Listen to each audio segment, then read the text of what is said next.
ભરૂચની નારાયણ વિદ્યાવિહાર શાળાનું ધોરણ 10નું ગુજરાતી માધ્યમનું 96.27 અને અંગ્રેજી માધ્યમનું 100% પરિણામ આવ્યું. ભોલાવ સ્થિત નારાયણ વિદ્યાવિહાર શાળાના ધોરણ 10ના 17 છાત્રોનો E1 અને 37નો E2 ગ્રેડ આવ્યો છે.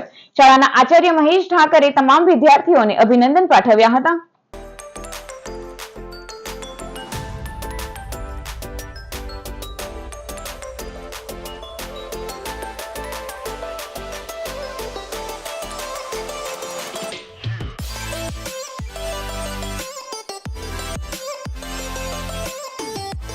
મારા પર્સન્ટાઇલ 98.31 છે અને A1 ગ્રેડ પ્રાપ્ત કર્યો છે.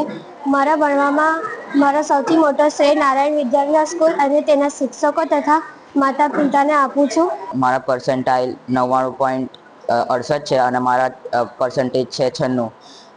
હું આ જે પ્રાપ્તિ હું કરી છે તેનો શ્રેય હું મારા શાળાના શિક્ષકો અને મારા વાલીઓને આપવા માંગીશ કે જેમને મને પહેલેથી જ સપોર્ટ કર્યો અને મને પ્રોત્સાહન આપ્યું. મેં 10th માં 98.52 પર્સન્ટાઇલ અને A1 ગ્રેડ પ્રાપ્ત કર્યો છે. તેનો શ્રેય મારી શાળા નારાયણ વિદ્યાવિહાર તથા તેમના ગુરુજનોને જાય છે તથા મારા ટ્યુશન ક્લાસીસ અને સૌથી મોટી પ્રેરણાદાયક મારા માતા પિતા અને મારા મોટા ભાઈ બહેનને જાય છે.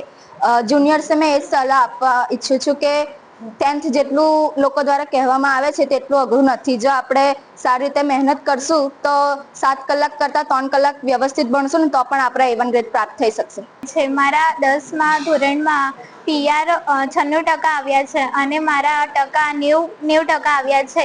હું મારા પરિણામથી ખુશ છું. મારા ટકાનો શ્રેય મારા ટીચરો અને મારા મમ્મી પપ્પાને જાય છે અને ટ્યુશન ક્લાસને પણ જાય છે. આજરોજ ધોરણ 10ના બોર્ડના પરિણામો જાહેર થયા. સમગ્ર રાજ્યનું પરિણામ ખૂબ સારું આવ્યું છે. પાસ થનાર સૌ વિદ્યાર્થીઓને અભિનંદન. અત્રે નારાયણ વિદ્યાવિહારમાં A1માં 17 બાળકો અને A2માં 37 બાળકો આવ્યા છે. દર વર્ષ કરતાં આ વર્ષે ખૂબ ઉત્કૃષ્ટ પરિણામ આવ્યું છે. સૌ બાળકોને વાલીઓને અભિનંદન આપું છું.